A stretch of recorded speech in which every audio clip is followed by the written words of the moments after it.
collected during the year from taxes are public funds. And the reason why there is a power of the purse, the reason behind the power of the purse, is that public money should be only spent after public deliberation by Congress. Naghihiling sa Congress Pinag-uusapan lahat ng appropriation sa budget. Dito sa executive, wala. Ang mag-uusap lang dyan, yung department, concerned department, in your case, you said DOJ or DPWH, and mga politiko. Sila lang. Walang participation ng public compared to in an program appropriation. So how could that be a valid exercise of the power of the purse? When you exclude Congress, we are in a representative Republican government. It's every citizen has a particle of sovereignty. Sila dapat ang mag-decide through their representative. In this case, nilipat mo sa executive yung panggasta ng pera. In 2023, potentially 800 billion pesos. And apparently, because of this, nagkabulilyaso dyan sa flood control. So, how can you justify that you give the power to the executive? In effect, you're giving the executive department a piggy bank amounting to potentially 800 billion pesos. Your Honor,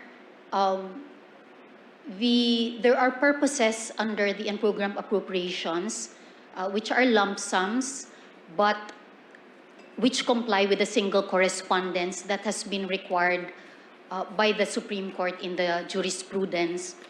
Now, also under the programmed appropriations, there are similar lump sums like contingent fund, yes. And the same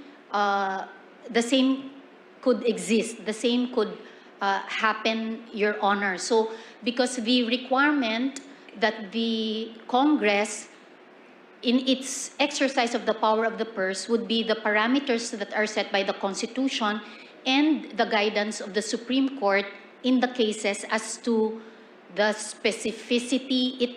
The Constitution and the jurisprudence are not actually requiring that it be specific as we are discussing now. And that's why we are referring to the guidance of the court in Bellica as to what will make it a valid lump sum appropriation.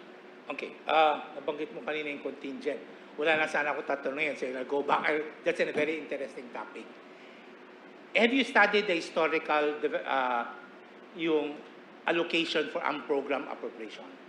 As mentioned earlier by Justice Villanueva, initially mababa yan, to suddenly nag-shoot up, di ba? Yes, okay. Your Honor. So we have now the administration of Marcos. Before, we have Duterte. Before that, we have Aquino, right? Now, ano bang pa natin dito? How can you trace the increase in the appropriation? Yes, Your Honor, I confirm that there has really been an increase, a very big increase during the last 3 years, 2023, 2024, 2025 in the unprogrammed appropriations, based on the explanations of Congressman Joey Salceda. Usually the increase is evident post a crisis, and in this case, the COVID or the COVID pandemic is the crisis. As to the soundness of the decision that has been made, Your Honor, I am unable to explain. Yeah, I understand COVID is really a big problem. But COVID was 2019 or 2020 until 2021. Hindi na umabot ng 2023 yan. No? But based on the data, compare mo yung 2022 to 2023, I think it's a threefold increase yung allocation sa unprogrammed appropriation. And there are items in the unprogrammed appropriations which are new compared to the historical ang program appropriations. So halata talaga, nagsingit sila ng items ang program. Pinataas talaga nila yon. Do you agree with me? I would not have any basis to say, Your Honor, as to was it deliberate, was it intentional, or what was the policy behind the decision, Your Honor. But it is really a significant increase, and I am just able to imagine that if all the infrastructure projects were implemented correctly and really the flood control projects were implemented, I don't think that we will be in this in this venue now. So, and my point being, if the Congress decided to add, for example, to infra spending, and the execution was a proper execution, then I don't think that there will be no Madam Soldier, question on the constitutionality. That's a lot of if. And if we rely on our people, elected officials, to be, executed in good faith, and kawawa ang Pilipinas niyan. No? So, I mean, our experience would tell us that may hirap umasa sa ganun. Now, I'll go to my last question. No? The logic behind ang program appropriation is because you want to spend money that came in already. Di ba? That's the reason why before, we provide certain items on foreign assisted projects. Sayang naman kasi, no? Pag pumasok na yung pera, wala tayong counterpart fund, hindi ma-implement.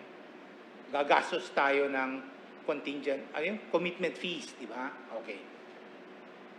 But if you go to the 2023, 24, 25 ang program appropriations, lahat doon, karamihan doon ng project, hindi emergency. Hindi emergencies. What logic should it be in the program appropriation in 2023? Rehab ng Lawag International Airport. How could that be an emergency? That's a long-term project. You could include that in the program appropriation. Bakit mo sinasama sa program at tatanggalin mo ibang funding sa program appropriation? So, second, if we admit that, are we impliedly admitting that both houses of Congress, wala silang ginagawa?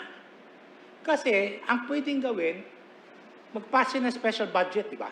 Trabaho nila yan. If there's additional funding, let Congress pass a special budget to allocate that. What's the problem with special budgets? Matagal? Yes, Your Honor. Matagal. Can we not, if Congress, members of Congress, senators, or congressmen knew that this project is a priority, and if they are responsible legislators, they will devote all time to pass it. Do you agree with me? Yes, Your Honor. So therefore, we should not doubt them. Tell them, ito priority ito. And the President can prioritize that legislation. Pwede nilang gawin. So there is no reason why we should include it in a program appropriation.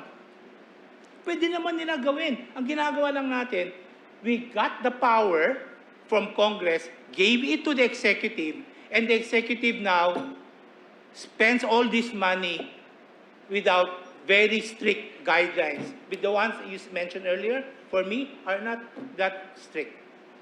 Thank you, Chief. Thank you very much. Thank you, Madam Soljan. Thank you, Your Honor. Justice Ritchie, Justice Amy, please proceed. Yes. Hello. Would you like to sit first? But I will call you again. Together with the Honorable Solicitor General, may I also ask for the representative